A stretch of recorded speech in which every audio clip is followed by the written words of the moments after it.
বিসমিল্লাহির রহমানির রহিম। হযরত শাহ পরীর কল্লা শহীদ রহমতুল্লাহ আলাইহি ওয়াকফ এস্টেট,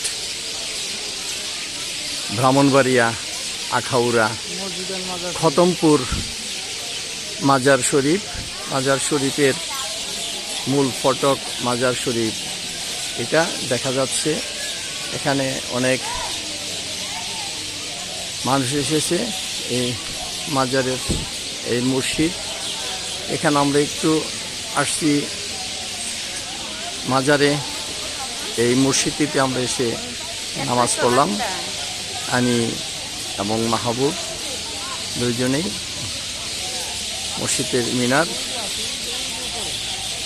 আমরা এখানে দেখতে পাচ্ছি, এখানে ছোট ছোট লেখা হযরত সৈয়দ আহমদ গেসু দা রাস শাহ পীর কল্লা শহীদ রহমতুল্লাহ জামে মসজিদ।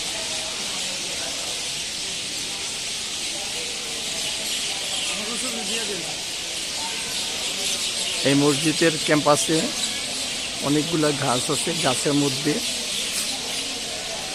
সুন্দর পাখি, কলকাকলি, অনেক হাজার হাজার লক্ষ লক্ষ পাখি দেখা যাচ্ছে।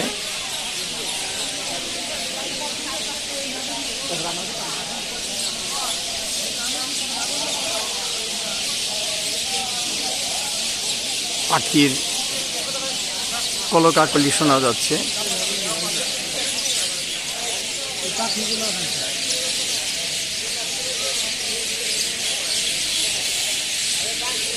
হাজার হাজার লক্ষ লক্ষ পাখি রাত্রিবেলায় এখানে এসে তারা বসবাস করে থাকে। পাখিগুলি পাখির অভয়ারণ্য।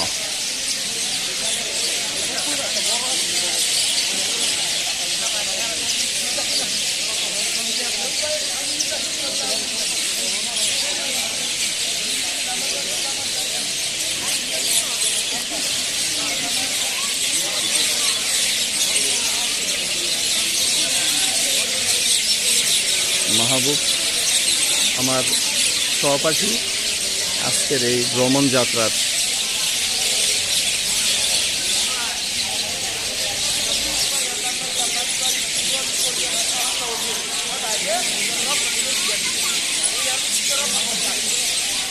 আসসালামু আলাইকুম। আমি আসছি আখাউড়া, ব্রাহ্মণবাড়িয়া বর্ডারের অঞ্চলে। এখানে এসে এক মাজারের মসজিদে নামাজ পড়লাম। নামাজ পড়ে আমরা আখাউড়া বর্ডার চলে যাচ্ছি।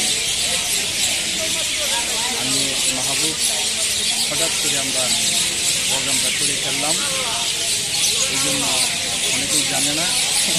আসছি, খুব ভালো লাগছে তাৎক্ষণিকভাবে। তবে সবাইকে বলবো যারা এখানে আসছে নাই তাদেরকে আসার জন্য সবাইকে ধন্যবাদ। আরো করেন স্যার।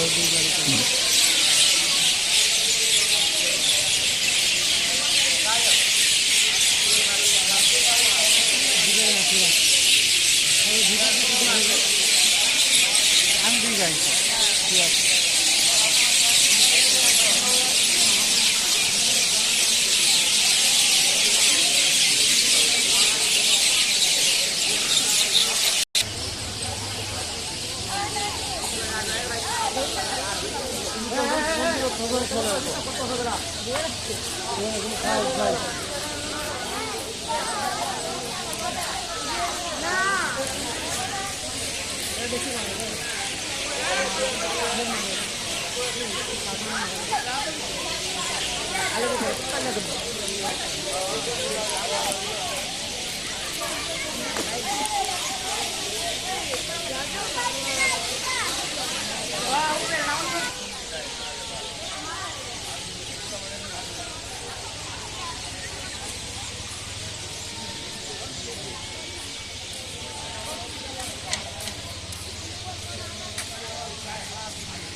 একটা অবাক হয়ে গেলাম।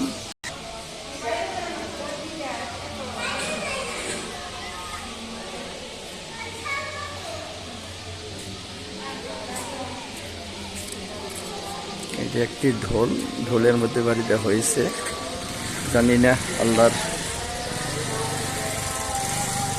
মানুষকে কত রকমের ভাবে পয়দা করেছে। এটা একটি হয়তোবা উনি বুজুর্গ ব্যক্তি, মানুষ সমালোচিত করছে, ঢোল বাজাইলো নামাজের সময় মুহূর্তে, একটি ঢোল বাজিয়ে শব্দ করে বুঝালো যে নামাজের সময় হয়ে গেছে। ঢোল, এই ঢোলটি বাজানো আমাদের কাছে খুব খারাপ লাগলো। এটা ওনাকে আল্লাহ ব্যস্ত নসিব করুক, আমাদেরকে আল্লাহ মাফ করুক। তবে বেদাতের কাছ থেকে মানুষকে হেফাজত করুক আল্লাহ, মানুষকে জ্ঞান দেব যেন বেদাতি কাছ থেকে মানুষ মুক্ত হয়। ধন্যবাদ।